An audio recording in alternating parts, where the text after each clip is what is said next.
Los misterios de Dios. Los misterios de Dios. Y pues nos da mucho gusto también anunciar, ¿verdad?, que ya tenemos misioneros en el África, en Kenia. Les mandamos un saludo a Jonathan y a su esposa y a sus dos pequeños. Ahora que regresaron hace un mes y medio al África, encontraron la iglesia destruida por los musulmanes. Rompieron todo y les quemaron todo. Y están volviendo otra vez a levantar otra. Así que imagínense ustedes en qué circunstancias se encuentra esta familia tan valiente y quieren después irse a Somalia. Bueno, es impresionante el corazón que tienen por la gente de África y por todos estos, el mundo del paganismo, que pues no tiene ningún conocimiento que tenemos nosotros de las Sagradas Escrituras. Métanse por favor a nuestra página villanuevaparaelmundo.org. Ahí está la dirección de ellos, mándenles correos, hoy les felicitamos, estamos con ustedes, somos la familia Díaz, la familia como Rodríguez, tenemos conocimiento que forman ya parte de Villanueva para el Mundo, para que los podamos animar. ¿Por qué tenemos a tantos misioneros ya? Por ustedes, por las ofrendas precisamente que nos dan. En eso las utilizamos en pastores, en misioneros, en choferes, en secretarias, en viajes, en avión. Todo eso se necesita para la obra de Dios. Así que le damos gracias a todos ustedes por la generosidad con la que han participado, porque es fruto que va a abundar para vuestra cuenta. Abran sus Biblias en el libro del Génesis capítulo 2. Y en esta cuarta conferencia, dije la tercera, es la cuarta conferencia. Ya vimos en la tercera, la primera parte, sobre el misterio, se llamó del huerto del Edén. El misterio del huerto del Edén.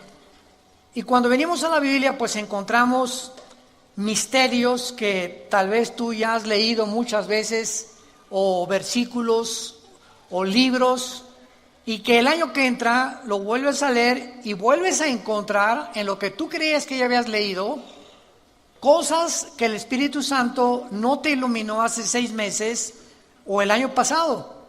Y así es el estudio de la Biblia, es el camino del justo es como la aurora, es cada vez más luz, más luz, más luz, hasta que el día amanezca.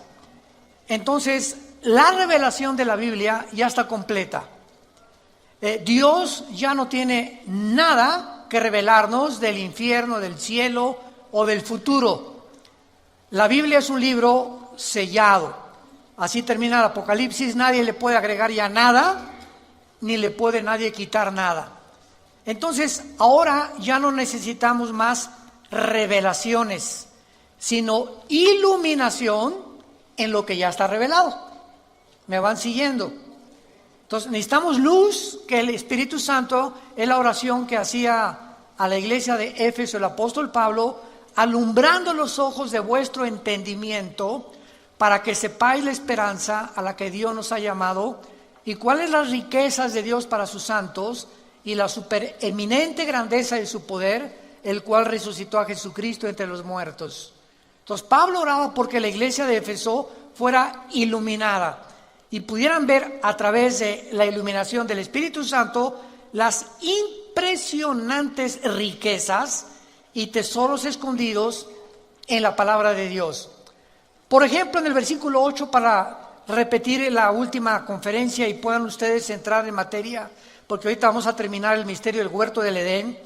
En Génesis 2:8 dice la Biblia que Dios plantó un huerto en Edén, y el huerto no es el Edén. El Edén es la zona geográfica. El Edén no sabemos cuántos millas o kilómetros cuadrados tenía, pero dentro de toda esa área que se llamaba el Edén, Dios plantó un huerto en el Edén. Dice la Biblia, y puso allí al hombre que había formado. O sea, Dios no formó al hombre en el huerto del Edén, lo formó en el Edén. Y de ahí dice, lo puso. ¿Ya lo se fijaron? No te habías fijado, ¿verdad? Ni yo tampoco. Hasta que comenzamos ya de veras a profundizar.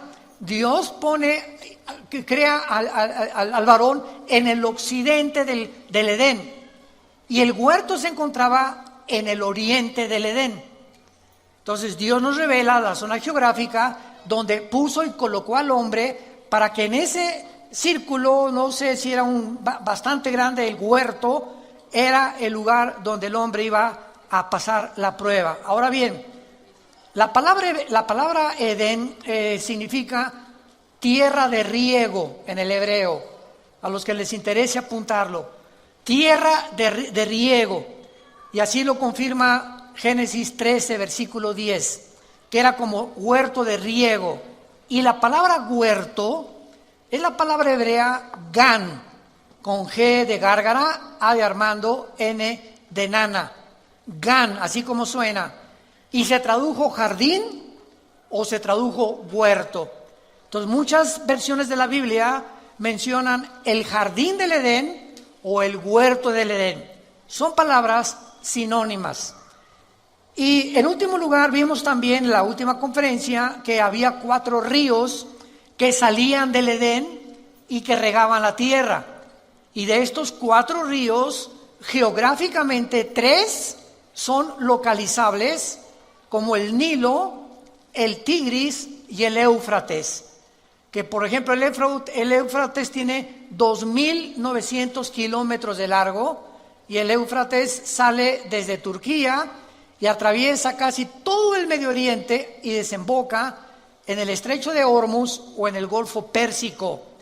Y sabemos en Apocalipsis capítulo 9, versículo 10 en adelante, que ahí en el río Éufrates se encuentra la zona más grande de maldad del mundo entero.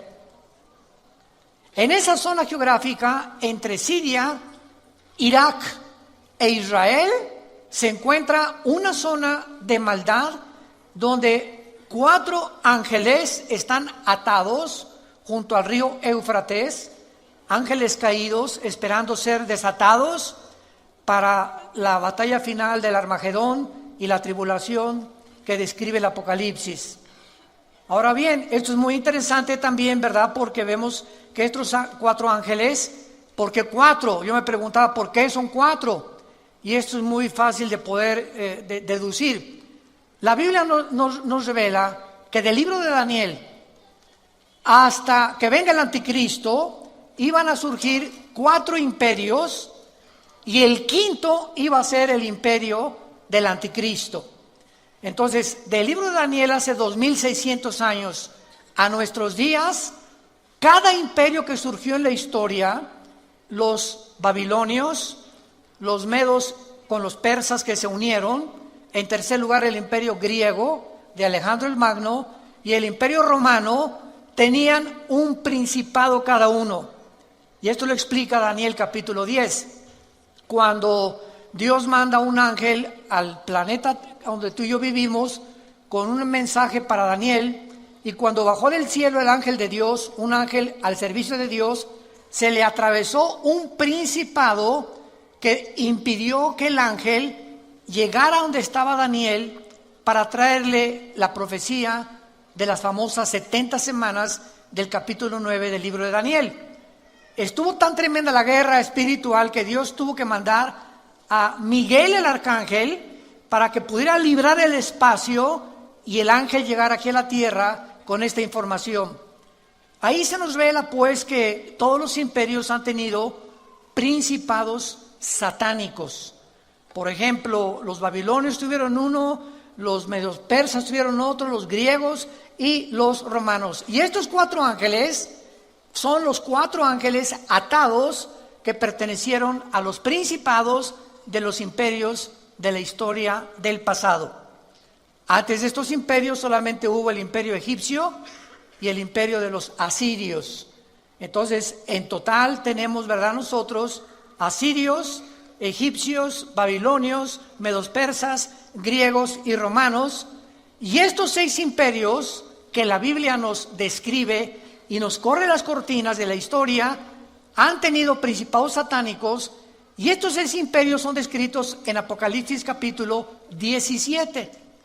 Y ahí se nos muestra claramente que viene el 7º imperio, que es la confederación de 10 naciones, que se van a formar 5 del Medio Oriente y 5 de Europa, para poder formar la última forma de gobierno mundial, de donde el anticristo va a derribar a 3 de estas naciones Daniel capítulo 7, y entonces él toma el poder de Europa y del Medio Oriente. No de Rusia, ni tampoco del África. Entonces el anticristo no va a ser el dictador del mundo entero, como no lo fue Hitler, ni Mussolini, ni Stalin, ni Saddam Hussein, ninguno de los dictadores. Han sido fracciones del mundo geográficas en la que ellos han podido controlar. El anticristo controlará, repito, Europa y el Medio Oriente nada más. Rusia se va a aventar contra Israel, y entonces la coalición del sur, que tal vez sea Egipto con naciones del norte de África, se encontrarán en Israel para la tercera guerra mundial, que la Biblia la llama la batalla del Armagedón. Muy bien. Es importante ahora en esta cuarta conferencia entre el huerto del Edén, que estamos como uno de los misterios de Dios, contestar la siguiente pregunta. ¿Realmente el huerto del Edén se encontraba en Irak, en Siria o en Jerusalén? Entonces vamos a ver ahorita, a través de nuestra investigación y nuestro estudio bíblico, de qué forma la Biblia nos muestra que el huerto del Edén fue el lugar donde Dios tenía reuniones con los ángeles y donde Dios tenía reuniones con Adán. Por ejemplo, en Génesis 3:8 dice que Jehová caminaba con Adán y la voz de Dios se oía en el huerto del Edén. O sea, desde el principio de la creación, Dios ha querido tener comunicación con nosotros, comunión con nosotros. Nos creó Dios para que lo conociéramos, para que supiéramos que estamos debajo de una deidad, de un creador, diseñador inteligente, y Dios ama la comunión. Entonces el huerto del Edén se pierde y vemos nosotros en el tabernáculo, que fue inmediatamente después el primer lugar donde Dios se volvió a reunir con el ser humano, que fue el lugar que Dios escogió para restablecer la comunión. Entonces en el tabernáculo estaba el lugar santísimo, el lugar santo, el atrio o el patio, donde el sacerdote, sumo sacerdote, entraba en septiembre y octubre, que es el mes que nos corresponde al calendario hebreo, Tishri. Y ese mes, que es el mes de Yom Kippur, o el día de la expiación, el sacerdote entraba ahí y ofrecía sacrificio por todo el pueblo de Israel. Muy bien, Cristo muere en la cruz del Calvario y todos esos sacrificios del Antiguo Testamento se acabaron. Tetelestai, consumado es. Ya no más sacrificios, ya no más ofrendas por el pecado. Cristo en la cruz ofrece lo que todo en el Antiguo Testamento eran símbolos, y Él en la cruz muere en nuestro lugar, y Él es el Cordero tipificado en los sacrificios del Antiguo Testamento. Entonces, de Cristo a nuestros días, ya no necesitamos a ningún hombre que interceda por nosotros ante Dios. Ya no hay el patrón de los taxistas o el patrón de la Virgen de la Macarena, la Virgen del Socorro, etcétera, etcétera, o Santo Tomás o lo que sea. Ya podemos acercarnos, cada uno de nosotros, abiertamente, dice Hebreos 10, con confianza, con una conciencia tranquila, de que ahora me puedo acercar a Dios y llegar hoy en la noche a mi casa, o dar gracias por los alimentos en algunas horas más y decirle: Padre, te doy gracias porque en este momento me estás oyendo. No necesito pedirle a otra persona que interceda ante mí, porque ahora tenemos un solo mediador, un solo intercesor, que se llama Jesús. Y con su sangre y con un solo sacrificio nos hizo perfectos para siempre. Gloria a Dios. Muy bien. Entonces, muchos han colocado, ¿verdad?, el huerto del Edén en Israel. ¿Por qué? Porque Israel está situada, construida sobre un monte. Cuando ustedes vean la geografía de Israel, por cierto, estamos planeando ya, les avisamos, el año que entra nos vamos a Israel. A ver cuántos quieren inscribirse. Va a ser la primera semana de junio, si Dios quiere, del año que entra. así que vamos a llevarnos a mucha gente, va a ser un viaje precioso, allá alquilamos camiones, bueno, es impresionante la excursión, dura como una semana. Y Israel está construida sobre el monte de Sión, el monte de Sión. Y fue el rey David el que llegó ahí a Israel y declaró Jerusalén la capital de Israel. Entonces, por eso se le llama el monte de Sión.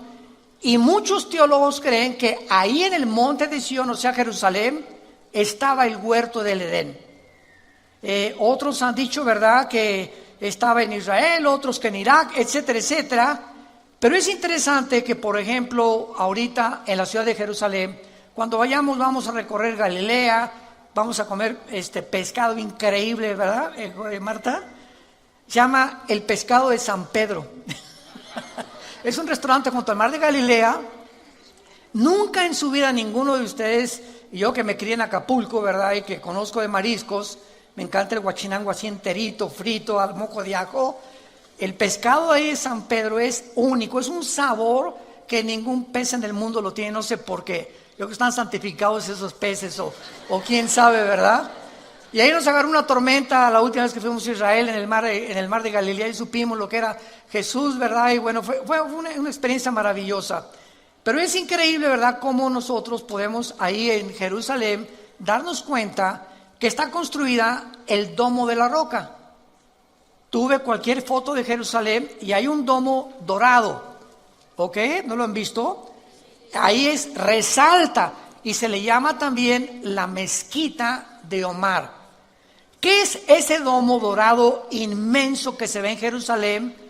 En el año 70 después de Cristo, el general Tito del Imperio Romano, hijo del emperador Vespasiano, llegó a Jerusalén y cumplió la profecía de Mateo 24, 3 y 4, que Jesucristo dijo: no quedará este templo tan precioso que reconstruyó el rey Herodes, no quedará piedra sobre piedra. Pues 70 años después llega Tito y arrasa Jerusalén y no quedó piedra sobre piedra. Muy bien, pasaron 6 siglos, en el año 600 después de Cristo, cuando un califa musulmán construye exactamente donde estaba el templo judío, de donde ofrecían los sacrificios y las ofrendas, ahí encima construyen la mezquita de Omar y el domo de la roca. En otras palabras, debajo de ese domo se encuentra el templo judío.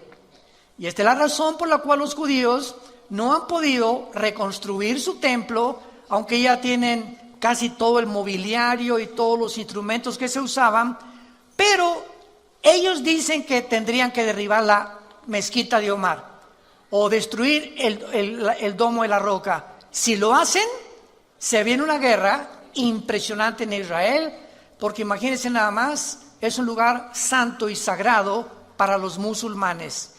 Entonces, ¿cómo va a ser reconstruido este templo? No lo sabemos, tal vez va a haber un terremoto, la invasión de Rusia e Irán que está próxima ya contra Israel. Algo va a suceder, pero los judíos necesitan ese lugar para reconstruir su templo. Entonces, esta es la razón por la cual es un lugar santo.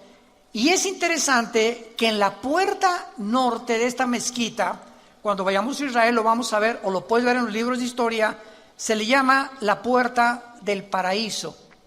Así le pusieron en árabe, Ba'aj Jiná. Y en el piso enfrente de esta puerta hay una piedra de color jaspe, verde, como de medio metro cuadrado, que los musulmanes le llaman la piedra del Edén. Entonces vamos a ver muchas cosas que son interesantes, tanto en la arqueología como en la historia, que apuntan sin lugar a dudas que el huerto del Edén efectivamente se encontró en la ciudad de Jerusalén, porque ahí comenzó la humanidad. Ahí fue donde Abraham, de una forma tipológica, iba a sacrificar a Isaías, a su hijo Isaac, que era el tipo del Cordero de Dios. Ahí en Jerusalén Jesús vivió, murió, fue enterrado, resucitó. En Jerusalén ascendió hacia el cielo y en Jerusalén terminará la humanidad. Por eso les digo, apúrense, vámonos antes que se acabe todo. Ahí va a acabar la humanidad, de acuerdo a la Biblia. Zacarías 12, del 2 al 3, dice en Zacarías 12, capítulo 2, versículos 2 y 3, que Jerusalén se va a convertir en una piedra pesada para los pueblos que se congreguen en contra de ella, en el día en que Dios vaya a permitir que las naciones sitien a Jerusalén y venga la guerra del Armagedón, Apocalipsis 16, del 10 en adelante. Muy bien, ahora vamos a ver el terreno espiritual. Sabiendo que la ciudad de Jerusalén, todos estos antecedentes nos van a ayudar a llevar a una conclusión lógica, histórica y teológica. Sabiendo que la ciudad de Jerusalén es el centro del conflicto espiritual de los siglos, es lógico que ahí se lleve la tercera guerra mundial, la batalla del Armagedón. Veamos algunos pasajes en la Biblia, por ejemplo, en el libro de Joel. Joel capítulo 3, versículos del 9 en adelante. Con cuántos detalles se describe la tercera guerra mundial. La buena noticia es que ya no vamos a estar aquí nosotros. Eso está garantizado 100%. Y dice así, Joel capítulo 3, versículo 9 en adelante. Proclamad esto entre las naciones, proclamad guerra, despierten a los valientes, acérquense, vengan todos los hombres de guerra. Forjen espadas de vuestros asadones, lanzas de sus hoces, diga el débil, fuerte soy. Júntense y vengan, naciones todas de alrededor, y congréguense, hagan venir allí, oh Jehová, a tus fuertes. Despiértense las naciones y suban al valle de Josafat, porque allí me sentaré para juzgar a las naciones de alrededor. Acuérdense que este juicio está en Mateo 24 y 25, cuando Dios va a separar a los cabritos de las ovejas en su segunda venida al mundo. Ahí se va a sentar en Jerusalén Dios, en el valle del Armagedón o en el valle del Megido, que también se le llama el valle de Josafat. Echad la hoz porque la mies está madura. Vengan, descender porque el lagar está lleno. Rebosen las cubas porque mucha es la maldad de ellos. Muchos pueblos en el valle de la decisión. Es otro nombre para el valle del Armagedón, porque cercano está el día de Jehová. Siempre que vean ustedes en el Antiguo Testamento, siempre, sin excepción, el día de Jehová, el día de la ira de Jehová, son los 7 años de la tribulación. Es el día futuro donde Dios juzgará finalmente a Israel y donde el mundo, si Jesucristo no regresa, estaríamos a punto de autoextinguirnos, de autodestruirnos. El sol y la luna, versículo 15, se oscurecerán y las estrellas retraerán su resplandor. Y Jehová rugirá desde Sión, o sea, desde Jerusalén, y dará su voz desde Jerusalén. Temblarán los cielos y la tierra, pero Jehová será la esperanza de su pueblo y la fortaleza de los hijos de Israel. Y conocerán que yo soy Jehová, vuestro Dios, que habito en Sión, o sea, en el monte de Sión, que es otro nombre para Jerusalén. Mi santo monte y Jerusalén será santa y extraños no pasarán más por ella. Vemos pues claramente el lugar geográfico que Dios ha determinado, donde se van a reunir todas las naciones del mundo. Van a venir los chinos del Medio Oriente, tal vez con Corea del Norte o con Filipinas y Tailandia, naciones del Medio Oriente. Van a venir del sur, con países africanos, tal vez Libia, Sudán, Marruecos, etcétera, etcétera. Europa, el anticristo va alarmado a juntarse ahí también con su ejército, y ahí será el momento en el que Jesucristo descienda antes que nos acabemos todos en la tercera guerra mundial. Y la Biblia profetiza que cuando Jesucristo descienda en la segunda venida, los únicos sobrevivientes en este planeta serán una tercera parte de los humanos. Cuando Jesucristo regrese, solo una tercera parte sobrevivirá a las guerras antes de la Tercera Guerra Mundial. Ahorita la próxima guerra que la Biblia profetiza es Irán atacando a Israel. Qué interesante que ya hace 2-3 semanas hay una tensión tremenda entre Irán y Estados Unidos. El presidente Trump ya les avisó, ¿verdad? No los van a amenazar. El Ayatollah Khomeini Rouhani, el presidente de Irán, acaba de declarar que ellos no van a soportar ni a tolerar más presiones económicas que ya ahorita dictaminó el gobierno norteamericano contra Irán para poder bajarle 3 rayitas al buque petrolero que en el Golfo Pérsico hace una semana le hicieron un boquete tremendo los iraníes y que no lo pueden permitir por ser aguas internacionales donde fluye casi el 35% del petróleo al occidente, y Estados Unidos dijo no lo podemos seguir permitiendo que se apoderen del Golfo Pérsico, porque si lo cierra Irán, que es la frontera con Irán, el Golfo Pérsico afectan al mundo entero, el petróleo se va a $500 tal vez por barril, viene una economía desastrosa en el mundo y todo por ese lugar geográfico donde Estados Unidos ya mandó un portaaviones y aviones y barcos de guerra con los nuevos aviones F-35, ya no son los F-21, y donde están tratando de evitar que esta profecía se cumpla, pero se va a cumplir de todas maneras, porque de acuerdo a la Biblia, Estados Unidos va a pasar a segundo y tercer plano en su supremacía política, económica y militar.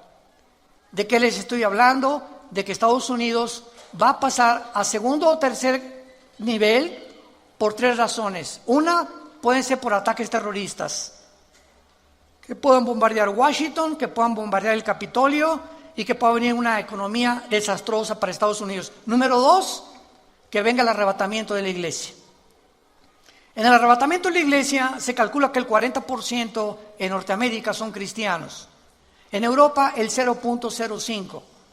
Así que cuando venga el rapto de la iglesia, los europeos ni se van a dar color, como dicen los muchachos, ¿verdad? Ni en cuenta, porque pues ya el cristianismo es impresionante. El ateísmo y el racionalismo francés y alemán predomina completamente en Europa desde hace 50 años aproximadamente. Y en tercer lugar, la deuda externa de Estados Unidos alcanza ahorita los 23 trillones de dólares. 23 trillones de dólares. ¿Saben ustedes, para que tengan idea, cuánto es $1 trillón? Si tú comienzas a contar $1 de aquí a 250 años, no alcanzas a contar $1 trillón. Para que lo compares con lo que tienes en el cochinito en tu casa, en nuestra alcancía. Entonces, Estados Unidos no puede permanecer. Ahora bien, en el momento en que algo sucede en Estados Unidos, en esta época que estamos viendo, no sabemos cuándo, en ese momento Rusia aparece en las profecías de la Biblia con China y con Irán. Ezequiel capítulo 38 del 1 al 6. Irán aparece con el nombre de la Biblia de Persia. Y Persia se le cambió el nombre a Irán en 1935, a la República Islámica de Irán. Entonces vemos nosotros que cuando venimos a la Biblia, no es un libro de leyendas, como dice la gente, ni Aladino en el País de las Maravillas. La Biblia está respaldada por la arqueología, por la paleontología, por la antropología, por la química, por la genética, por la biología, por la física, por cualquier disciplina que tú me quieras mencionar y cualquier persona que se atreva. Es un libro hecho por hombres y está lleno de contradicciones. Siempre la pregunta es, ¿ya lo leíste? Cabeza ¿de qué le decimos? Para no decir ya nada, ¿verdad? De aguacate me dijeron. Bueno, por favor, entonces estamos en un mundo donde la gente está comenzando a hablar cosas sin sentido y donde los medios de comunicación están propagando cosas espantosas.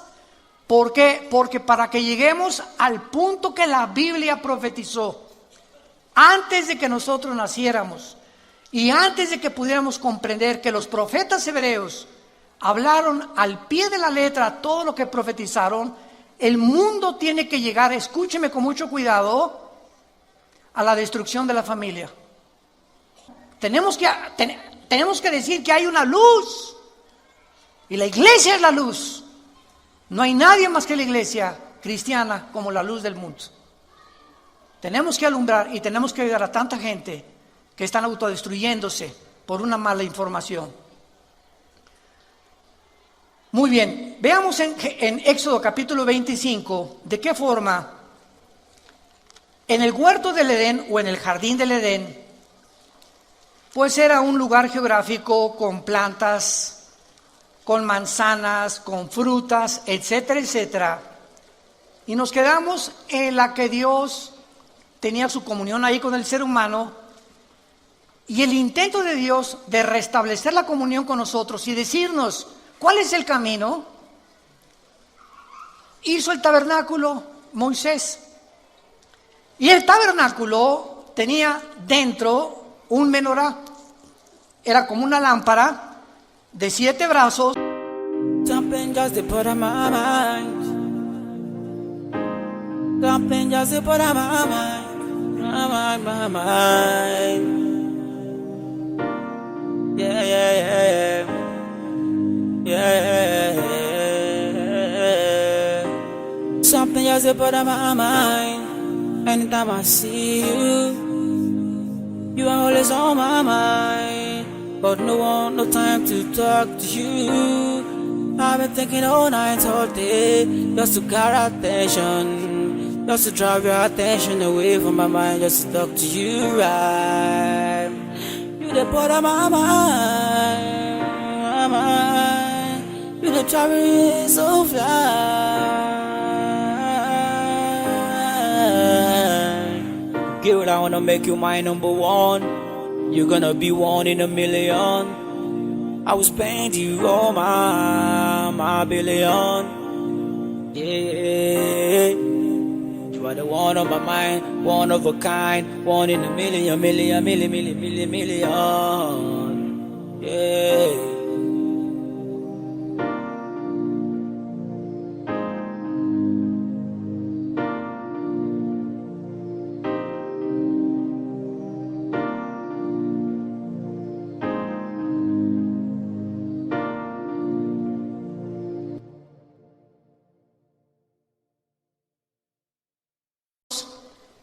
¿Qué representaba el huerto del Edén? El menorá representaba el huerto del Edén.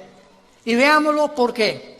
En Éxodo 25, dice en el versículo 31 en adelante, cuando se ordena hacer las piezas del tabernáculo, pongan mucha atención y concéntrense en esto que es maravilloso. Harás también un candelero de oro puro, labrado a martillo, se hará el candelero en pie, su caña. ¿Qué es una caña? Es el tronco. Sus copas, que son las copas de las flores, sus manzanas y sus flores serán de lo mismo. ¿Habías notado eso? Que cada uno de los pilotes del candelero simbolizaban árboles, hablando de los árboles que tenemos aquí adentro, las neuronas. Vean ustedes a continuación, saldrán 6 brazos de sus lados, 3 brazos del candelero a un lado, 3 brazos del otro, 3 copas en forma de flor de almendro, una manzana y una flor, 3 copas en flor de almendro, forma de flor de almendro, otro brazo, una manzana, una flor, así los brazos que están del candelero. Vemos nosotros que el candelero, que era la luz, era la forma en la que Dios estaba comunicándonos. Los expulsé del huerto del Edén, el jardín que les preparé porque les amo, y quiero decirles a ustedes en la construcción del candelero que no me he olvidado de ustedes. Les doy la representación del candelero ahora dentro del tabernáculo, para que puedan ustedes en su corazón recordar que soy un Dios que te ha amado con amor eterno. y que no me he olvidado de ti. Cuando alguien se olvida de Dios, eres tú. Dios nunca se olvida de nosotros. Cuando alguien abandona a Dios, eres tú, no es Dios el que nos abandona. Dios nos dice, estaré contigo, no temas, nunca te dejaré ni te desampararé. Cuando sentimos que Dios nos ha abandonado, no es Él que nos ha abandonado, somos nosotros. Y al aislarnos de Dios, comenzamos a sentir el coraje. Cuando nosotros somos los culpables de perder la comunión con Él en la Biblia, y lo comenzamos a culpar de lo que nos está atravesando. Ya Dios nos pitó, ya me olvidó. Doña Chole, ahí está en el hospital. Ay, hermano pastor, nadie me ha visitado en el hospital. Me acaban de comunicar que tengo cáncer. Ya Dios me abandonó. Doña Chole, cuando Jesús moría en la cruz, ¿dónde estaba Dios? Podríamos decir, fue lo que dijeron los fariseos. ¿Cómo es posible, y los griegos, que este hombre se diga hijo de Dios? Si fuera hijo de Dios, Dios haría algo por él. Sin embargo, detrás de esa cruz y de ese sacrificio y de ese guiñapo humano en el que el Hijo de Dios se convirtió, se encontraba la sabiduría de Dios, el poder y el amor de Dios. Pero ¿cómo se podría interpretar así cuando un hombre ensangrentado moría en la cruz? Porque los pensamientos de Dios no son nuestros pensamientos, ni sus caminos son nuestros caminos. ¿Tú quieres con tu mente intelectual tratar de comprender a Dios? ¿Y quieres que Él piense como tú piensas? Es que si yo fuera Dios no haría esto. Y si yo permitiera a Dios, yo pensaría de otra manera. Claro que sí, cerebro de caracol y de chapulín. Esa es la soberbia intelectual que nos hace bajar a Dios y colocarlo en el banquillo de los acusados y convertirnos en abogados acusadores, en fiscales de Dios. Ahora tú contéstame, Dios, ¿por qué hiciste esto? ¿Por qué hiciste aquello? Cerebro de aguacate. Esta es la razón por la cual Jesús, cuando bajó al mundo, dijo que la característica y la virtud más grande para un ser humano conocer a Dios se llama la humildad. La humildad. Y la humildad no es, hermanito, ¿cómo está? Y andar con guarachitos y eso de que los pobres son humildes. ¿De dónde sacaron eso? Eso no es bíblico. La persona humilde, de acuerdo a la Biblia, es la persona que reconoce su incapacidad de gobernar su vida, ni su matrimonio, ni sus hijos, ni su negocio, que tiene necesidad de alguien más, que lo saque del hoyo donde nos encontrábamos muchos de nosotros, de las tinieblas que cubrían nuestra mente hace muchos años para muchos de nosotros, que venga un rayo de luz y que nos muestre que existe otro mundo y que hay esperanza y que podemos vivir mejor, y ese reconocimiento se llama humildad.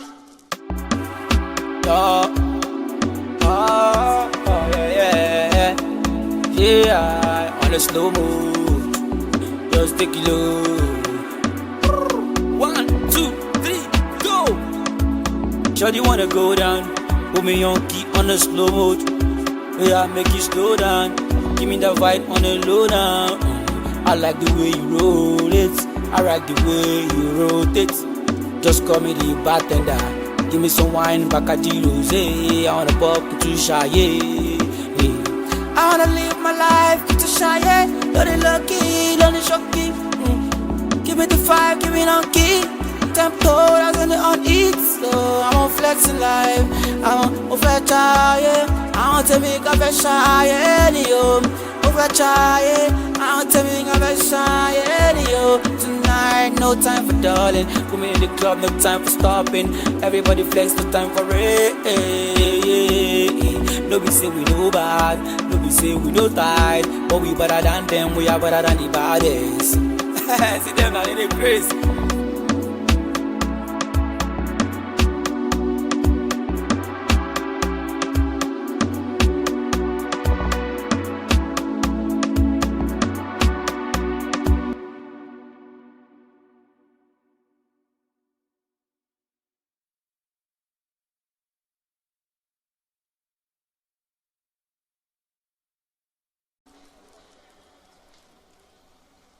Porque hasta que tú no reconoces una entidad espiritual superior a ti, nunca conocerás la verdad. te vas a meter en una cárcel intelectual donde yo soy escéptico, agnóstico, o ateo, o humanista, o materialista, o darwinianista, o evolucionista, y ahí te encierras. Y jamás saldrás de esa prisión, porque Jesús vino a abrirnos las puertas de la prisión, a darle libertad a los cautivos, vista a los ciegos, dirección y camino a los humildes de corazón. Vemos nosotros pues aquí en esta descripción maravillosa de Éxodo 25, en el versículo 34, y en la caña central del candelero 4 copas en forma de flor de almendro. Otra vez flores, manzanas y flores. Habrá una manzana debajo de los brazos del mismo, etcétera, etcétera. Y en todo esto, ¿qué se está simbolizando? Un jardín. ¿Qué jardín? El jardín del Edén. El paraíso donde Dios colocó a la primer pareja de seres humanos para probarlos y para mostrarnos que aun cuando quedamos mal con Él y le hemos rechazado y hemos querido hacer nuestras propias leyes y nuestro propio código de conducta y de moral, Dios se acuerda de nosotros. Muchos de ustedes que nos oyen por la televisión y los medios masivos de comunicación, o los que han venido aquí en asistencia, no has venido por coincidencia. Quiero decírtelo de una vez. Tú no has venido aquí a escuchar a un hombre, has venido a escuchar lo que la Biblia dice acerca de tu vida, de mi vida y del futuro. Y has venido a escuchar dónde se encuentra la medicina para que salgas del hoyo donde te encuentras. Hace muchos años dicen que un hombre se encontraba en un pozo. Y pasó un hombre y le dijo, ahí te va estas reglas de ética, léelas. Y luego pasó otro hombre y le dijo, le sobó la cabecita y le dijo, te deseo lo mejor, que salgas pronto. Y pasó un tercer hombre y le dio la mano y lo sacó del pozo. El primer hombre fue Confucio, el segundo hombre fue Buda y el tercer hombre fue Jesús.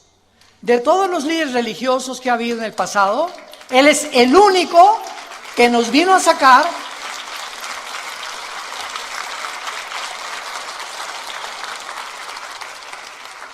Jesús no solamente vino a darnos reglas, códigos de conducta, que son maravillosos como el de Confucio, Mahatma Gandhi, etcétera, etcétera. Él vino a sacarnos, a darnos la mano y decir, te saco primero y después te instruyo para que te mantengas y no vuelvas a caer en el pozo de donde te saqué.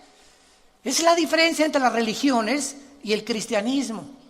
Las religiones son códigos, y haz esto, y no fumes, y no tomes café, y camina, miércoles de ceniza, peregrinaciones, ritos, ceremonias, liturgias.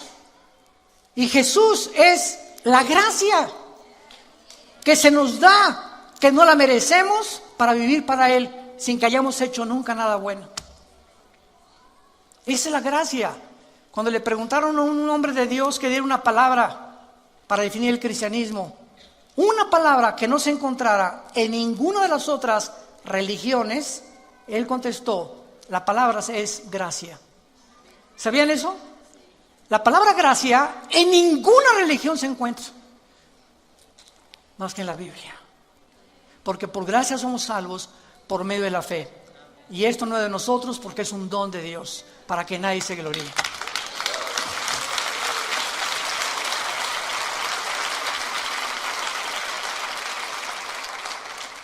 Ahora, veamos la supremacía de Jerusalén en la Biblia también y a través de la historia, y pensemos seriamente en esto. ¿Por qué Dios declara en la Biblia a Jerusalén el centro de las naciones? En otras palabras, la Biblia declara el ombligo de las naciones a Jerusalén, así como el lugar donde Dios dijo que su nombre no iba a estar en Metepec, sino en Jerusalén. Su nombre ahora está en nosotros, los que seguimos a Jesús. Pero geográficamente, la Biblia, vayamos rápidamente a Ezequiel capítulo 5, versículo 5, y vean esta maravillosa revelación que Dios deja en la Biblia, escrita acerca de la importancia de Jerusalén en medio de todas las naciones de la tierra. Dice Ezequiel 5.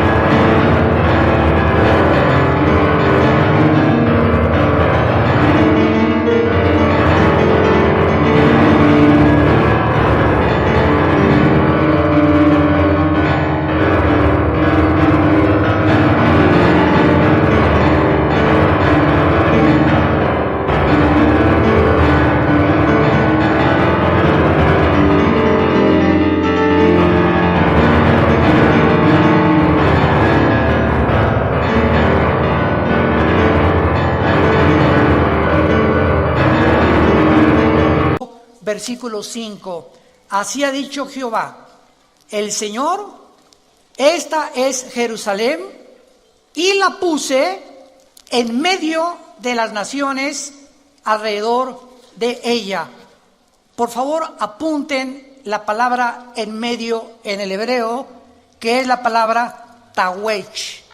T de tío, A de Armando, W, E de Enrique, CH, tawech, que significa ombligo en el hebreo. Ahí claramente Dios nos muestra que Jerusalén es el ombligo o el centro de todo lo que Él ha hecho a través de toda la historia. Y además, vayamos rápidamente al libro Apocalipsis, al final de la Biblia, en el capítulo 22, nos revela, al acabar la Biblia, un huerto del Edén establecido al final de los tiempos otra vez. En otras palabras, lo que el hombre fracasó al principio de la humanidad en el libro del Génesis, la Biblia termina todos nosotros regresando con nuestra Eva y ustedes con su Adán. ¿Arroz? A ver si es cierto, dicen algunos, ¿no? Y mi esposa ya no estará tan gordita como usted, hermano. Y se parecerá a Rambo, mi esposo, en aquel tiempo. Miren, todas estas cosas, ni te preocupes cómo se van a parecer, porque si en el momento en que nosotros estemos viviendo en el milenio, en el nuevo jardín del Edén, que es el reino milenial de Jesucristo, es en lo menos en lo que te vas a ver. Ya no vamos a ser tantos atraídos por el físico, sino por la espiritualidad en la que podemos vernos a nosotros, no como objetos sexuales o como objetos que anhelamos o como pasiones, sino algo mucho más profundo que es la atracción espiritual. Ahorita, ¿qué es lo que predomina en el mundo? Las pasiones sexuales. Y todo el relajo que estamos viendo y toda la confusión que hay en el mundo son solamente seres humanos, hombres y mujeres, donde le han abierto la jaula a su vida interior. Han dejado que el león que traemos, el monstruo que traemos, salga de nosotros y lo único que veamos es sexo. Sexo, es nada más sexo. Ya no importa tener hijos, ¿verdad? No me importa no tener hijos, sino simplemente es que es el nuevo amor. Cuando ni siquiera la palabra amor se puede definir por los seres humanos. Porque en 1 Juan capítulo 4 dice la Biblia que Dios es amor. Pero ese amor de Dios no es el amor eros, no es el amor fileos, es el amor ágape, que es el amor incondicional, sacrificial, que respeta nuestro género. Qué tremenda, qué cosa más tremenda, ¿no? Y ya no oímos en la televisión, pero es que nos amamos, no saben ni lo que es, no saben lo que estás diciendo. Definen por favor el amor. Pues la atracción se parece a Travolta, yo me parezco a otro artista de televisión, ¿verdad? Y pues somos atraídos o mujeres. Entonces es la confusión que vivimos, porque ya no sabemos ni qué estamos por lo que siendo atraídos, ni por qué a fuerza interior nos está robando nuestra identidad, porque vivimos en ese mundo de confusión. Y veamos nosotros al final de la historia, en el capítulo 22 del Apocalipsis, versículo 1 al 3, ¿cómo termina la Biblia? Después me mostró un río limpio de agua de vida, resplandeciente como cristal que salía del trono de Dios y del Cordero. En medio de la calle de la ciudad y a uno y otro lado del río estaba, ¿qué? ¿Y en dónde se habla del árbol de la vida? En Génesis capítulo 2, que es el símbolo de Jesús. Él es Jesús, el árbol de la vida, que produce otra vez frutos, dada cada mes su fruto, hojas, árboles, fruto, árboles, para la sanidad de las naciones, y no habrá más maldición. Y el trono de Dios y del Cordero estará en ella, y sus siervos le servirán. La última revelación de la Biblia es la siguiente, que nos funde los fusibles. Dios habitaba primero en la eternidad. En la eternidad no hay tiempo. La eternidad, cuando Einstein postuló el tiempo como una forma de la cuarta dimensión, vemos nosotros que el tiempo tuvo un inicio, Génesis 1, la materia y el espacio tuvieron un inicio físicamente, cuantitativamente y cuánticamente, y vemos nosotros que ese espacio, materia y tiempo, donde nos...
ahorita se va a terminar.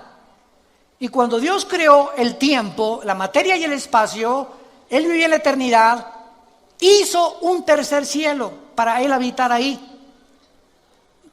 2 Corintios capítulo 12 del 1 al 3, hizo un segundo cielo, que es el segundo cósmico que vemos, hizo el primer cielo, donde tú y yo habitamos, que es de la atmósfera hacia abajo. Y la revelación que la Biblia nos da es la siguiente: Dios habitaba en la eternidad.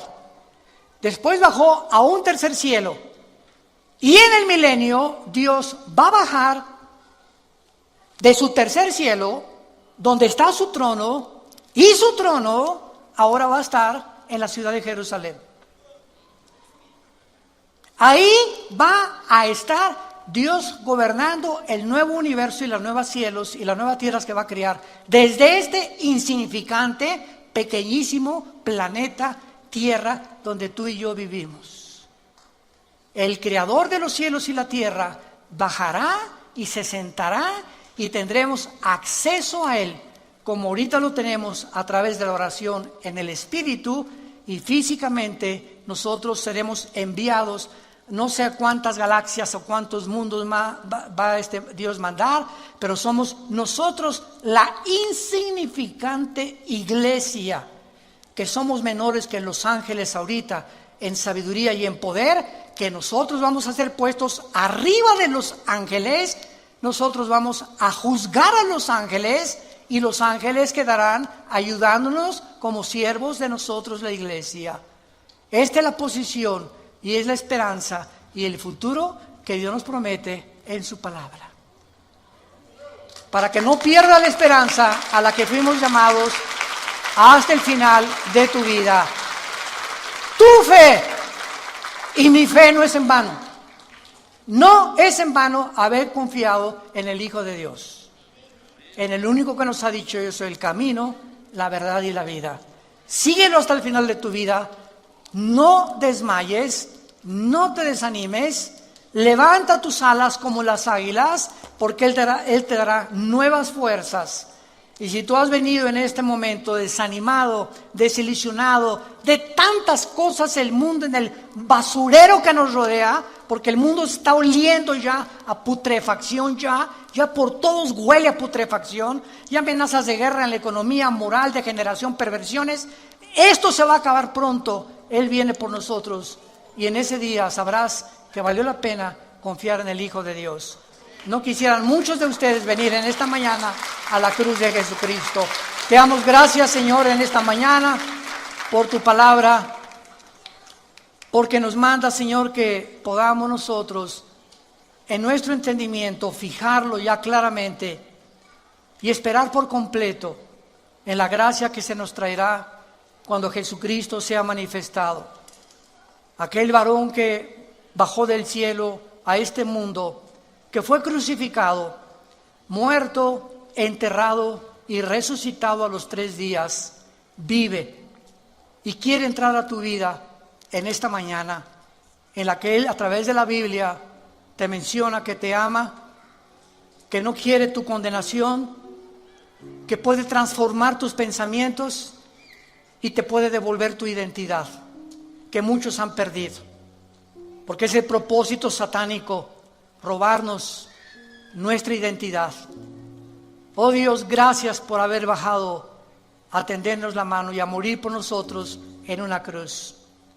Y si alguna persona quiere en este momento recibir a Jesucristo como su Señor y Salvador, para que Él entre a tu vida y te ilumine y amplíe tu comprensión del mundo invisible espiritual que nos rodea, y no camines ya en tanta confusión, en tantas opiniones de hombres como tú y como yo, que no tienen la verdad, ni tampoco la medicina, solo la tiene el Hijo de Dios, porque su sangre nos limpia de todo pecado.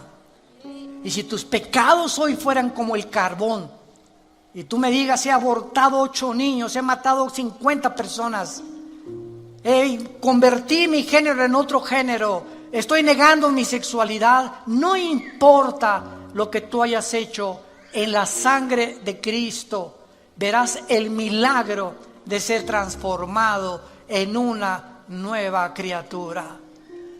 Y las cosas viejas quedarán atrás y descubrirás que Él vive por los siglos de los siglos, en quien oramos y te damos las gracias. Amén, Señor.